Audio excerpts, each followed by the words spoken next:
And joining us tonight is psychiatrist and Financial Review columnist Tanveer Ahmed and Nova Radio's Michelle Stevenson. Gang, I think that this is the most excited show and the best show that we are going to do, purely because we've got some breaking news about how amazing our national mastheads are going to look tomorrow. Because one more sleep until, regardless of the final score, history, or more accurately, her story will be made. The Matildas will take to the pitch in Sydney for their first ever berth in a World Cup semi-final match against the old enemy, the Lionesses, on Wednesday night. Look, no one tell our mate Piers Morgan, the patron saint of the UK's sporting teams, who, let's be honest, does more than Downing Street for the sport in that country. But tomorrow, some of our most iconic newspapers will come down with Matilda fever. Let's take a look at these. Sydney's Daily Telegraph will tomorrow be the Daily Telegraph. And the headline reads, The Smashers. Brisbane's Courier Mail is the Courier Mail. Old enemies, new rivalry is the splash tomorrow in Brisbane. The Cairns Post is the Cairns Post on Wednesday, with the headline reading, Advance Australia's Flair. Even Tassie have got in on the activity. Hobart's Mercury headline reads, Relaxed Sam is ready to roll. And I think one of my favourites is Melbourne's Herald Sun, the Herald Sam Dream Team. It's all you need there tomorrow. And over to Adelaide. Adelaide's Advertise Kerr. Move over Lionesses, because these Matildas are the pride of Australia, indeed.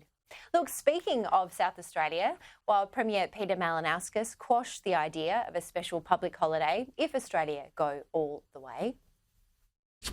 There's a cost to a public holiday, there's complexity to a public holiday, particularly trying to do it at short notice. But I don't think we should be jinxing it yet either.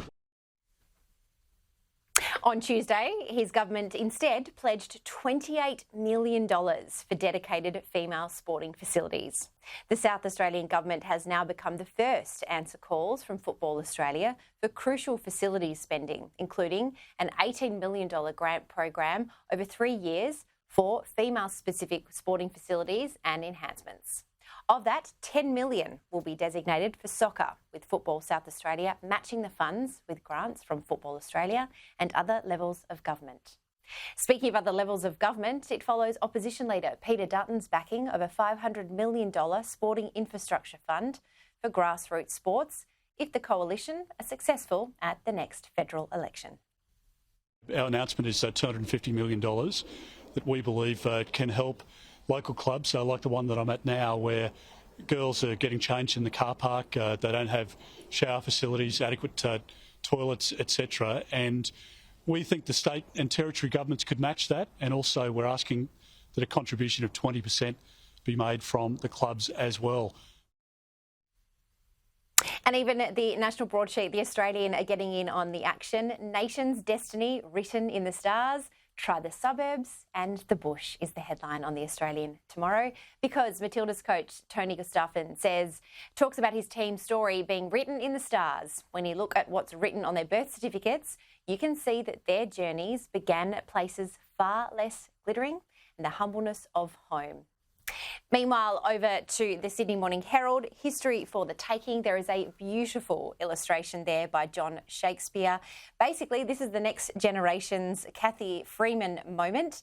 Michelle, it just gives you tingles, doesn't it? Just seeing some of these front pages and all of Australia's media just coming together for this incredible night that we're going to see tomorrow night. I don't even care that people aren't going to watch the front page tomorrow night, because we've got to get behind the I know. Tilly. Well, I have to say I'm very lucky. I'm one of the lucky ones. I've got tickets. I'm going to be at the match. So I'm super excited. I'm going with my husband and my 10-year-old son. We actually bought tickets last year to a lot of the FIFA World Cup games, and we're very fortunate. We took tickets for the semi-finals, and we're just lucky that the Tillies are going to be there. But just touching on what the whole rhetoric around the public holiday, I do kind of agree with Peter Dutton and Malinauskas. They do make this point. Firstly, it's a lot of pressure that we put on our girls and our sports stars. We saw them like Saturday's match, the penalty shootout. It was intense, and there's a lot of pressure that we put on them.